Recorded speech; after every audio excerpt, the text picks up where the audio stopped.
એકવાર એક બાળક પોતાના પપ્પા સાથે બાગમાં ફરવા ગયેલું.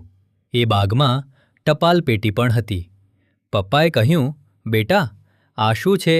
બાળકે કહ્યું, ટપાલ પેટી. પપ્પાએ પૂછ્યું, ટપાલ પેટી શું કરે? બાળક કહે, ટપાલ લઈ જાય, મેસેજ પહોંચાડે. પપ્પાએ પૂછ્યું, પણ એ તો બોલતી નથી, ચાલતી નથી, તો પહોંચાડે કેમ? બાળકે કહ્યું, પપ્પા, એ તો માત્ર માધ્યમ છે, સાચો સંદેશ તો માણસો પહોંચાડે છે.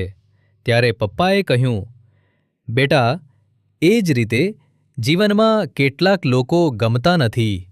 એમ લાગતું હોય કે ખોટું કરે છે, પણ ક્યારેક એ લોકો પણ માત્ર માર્ગ હોઈ શકે છે.